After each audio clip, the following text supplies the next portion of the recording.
Zamanın unuttuğu çağlarda, karla örtülü dağların, rüzgarla konuşan bozkırların arasında bir soy vardı. Cesur, inatçı, özgürlüğü damarlarında taşıyan bir soy. Türkler.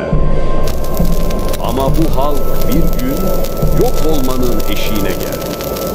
Kanları toprağa karıştı, çocukları kılıçtan geçirildi.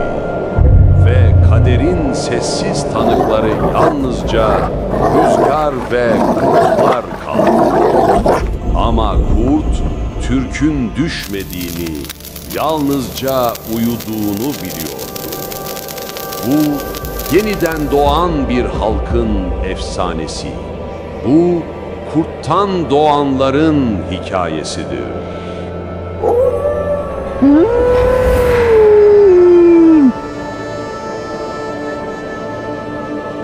Batı Gölü'nün kuzeyinde, bugün Doğu Türkistan sınırlarında Aşina adlı bir boy yaşardı. Onlar Hunların torunlarıydı. Demiri işleyen, dağlara hükmeden bir halk. Gecenin kalbinde karla yağmur birbirine karışmış. Baharın ilk nefesi henüz dağlardan inmemiş, gök hala öfkeli, rüzgar bozkırın kemiklerine işler gibi uğulduyor. Göktürk obası sessiz değil ama huzurlu da değil. Çadırların arasında meşaleler yanıp sönüyor.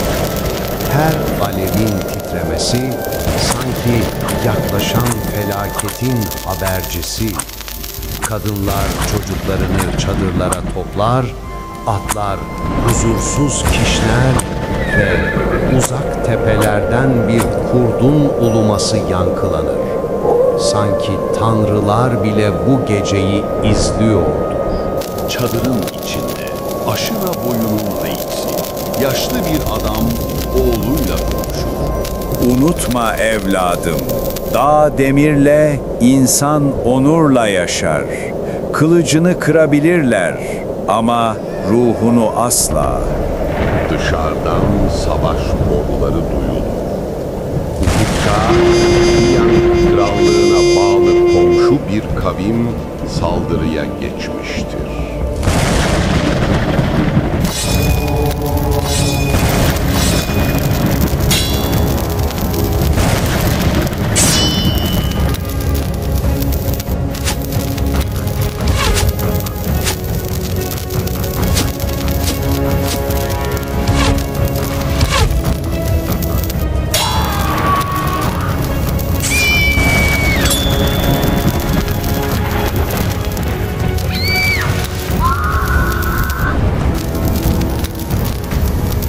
Bu sağ kalmış. Komutan dedi ki kimse sağ kalmayacak. Kollarını, bacaklarını kır, bataklığa at.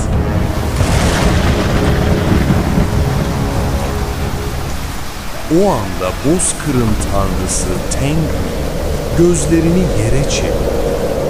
Küçük bir çocuk günler boyunca rüzgarın soğuğunda açlıkla mücadele ediyor. Salgın bedeni hayatla ölüm arasında ince bir çizgide sallanıyor.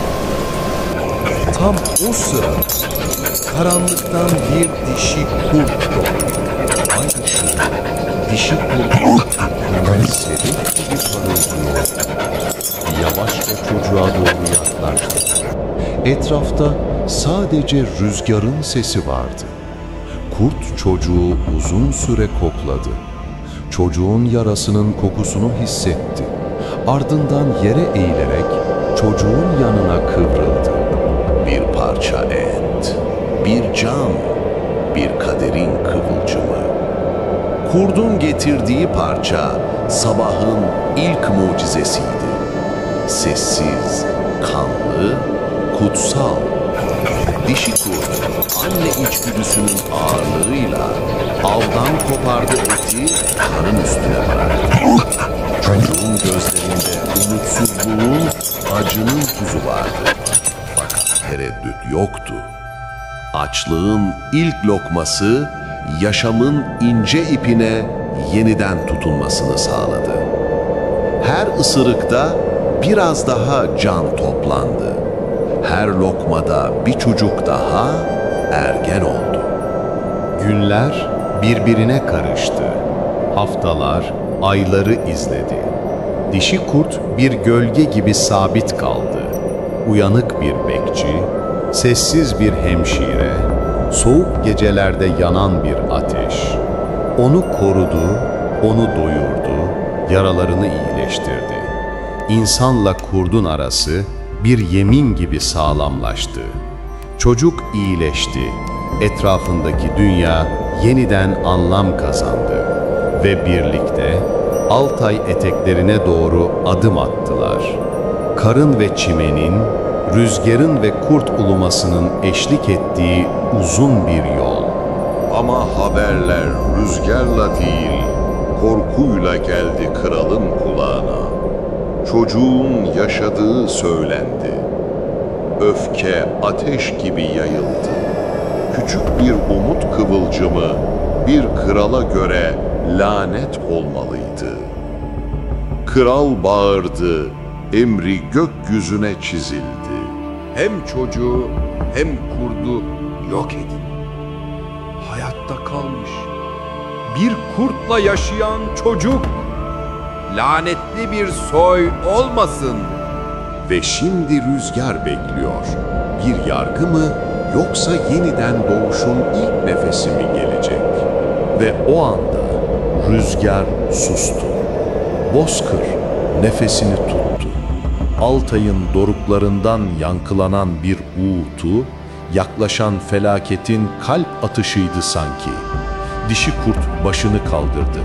Gözleri gökyüzüne, kulağı ise ölüme dönüktü. Çocuk onun yanında. Yüreği karla kaplı toprağın altında atan sıcak bir kıvılcımdı.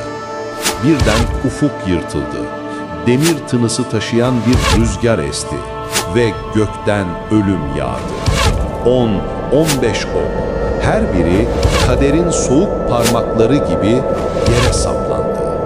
Bozkırın sessizliği bir anda çığlığa dönüştü. Kralın askerleri atlarının üzerinde karanlıktan doğan silüetler gibi ok torbaları boşalırken nefesleri buhar karıştı. Bir asker uzaktaki iki varlığı işaret etti. Bir kurt ve bir çocuk. Bir kaderin iki yarısı. Ve o an tarih yeniden yazılmaya başladı. Bir ulusun nabzı ilk defa yeniden attı. Çünkü o oklar yalnızca hedefi değil, geleceği de delmeye çalışıyordu. Ama her efsane önce kanla, sonra direnişle başlar. Kurt, gölün doğusuna, Altay dağlarının eteklerine kaçtı.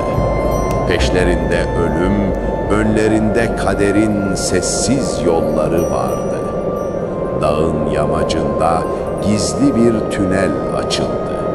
Sanki toprak bile onları saklamak ister gibiydi. Kurt çocuğa baktı. O bakışta söz değil, kadim bir çağrı vardı. Birlikte karanlığa girdiler. Dışarıda fırtına olurken içeride ışık damla damla süzülüyordu. Ve sonunda tünel dağın kalbinde bir mağaranın içerisinde yemyeşil bir vadiye açıldı. Göğün unuttulu bir cennet gibiydi. Kurt ve çocuk orada yeniden doğdu. Ölümden kaçan iki can yeni bir halkın efsanesine dönüştü. Zaman mağaranın taş duvarlarına sessizce kazındı. Mevsimler dışarıda değişti ama dağın kalbinde hayat yeniden doğdu. Kurt mağaranın sükunetinde anneye, kutsal bir ruha dönüştü. Çocuk büyüdü, artık kumral saçlı, 20'li yaşlarında bir gençti. Ateşin ışığında kurtla göz göze geldiğinde aralarında yalnızca kader konuşurdu. Bir sabah mağarayı ilahi bir ışık doldurdu. Kurt bir ulusun doğum sancısını taşır gibiydi ve mağaranın derinliklerinde ilk çığlık yankılandı. Ardından bir diğeri, sonra bir diğeri daha. Yıllar geçti, 10 oğul doğdu. Her biri rüzgarın hızını, taşın sabrını, kurdun ruhunu taşıyordu. O mağara artık bir sığınak değil, bir soyun ilk yurduydu. Ve göğün katında Tengri gülümsedi. Çünkü Türk yeniden doğmuştu. Yıllar geçti, bebekler büyüdü, genç oldu. 10 gencin yüreği artık kılıç kadar keskindi. Dışarıdan mağaraya yeni eşler bulup getirdiler, yuvalar kurdular ve yeni nesillerle mağaralarını doldurdular. Ama mağara artık küçük kalıyordu. Altay dağlarının dorukları onları çağırdı. Onlar Ruoranlara bağlandılar ama boyun eğmediler. Güney yamacında demiri işlediler, ateşin ve çeliğin gücüyle yeni evler kurdular. Dağların şekli demir bir tolgaya benzediği için o topraklara Türk denildi. Aşina soyadını taşıyan genç, dağın tepesinde kurt başlı bir tuğ diker. Unutmayın kardeşlerim, biz kurt soyundayız. Bir gün gök bize çağrı yapacak ve biz yeniden yükseleceğiz. Rüzgar uğuldu, taşlar titredi, bozkır sessizleşti ama yürekler değil. Çünkü artık bir soy vardı, ölüme meydan okuyan, göğe uzanan, kurt ve çocuğun mirasını taşıyan bir halk. Kurt soyundan gelenler hiçbir zaman yok olmayacak. Bozkırın nefesi, taşların sesi ve dağların gölgesi Türklerin şahidi olacak.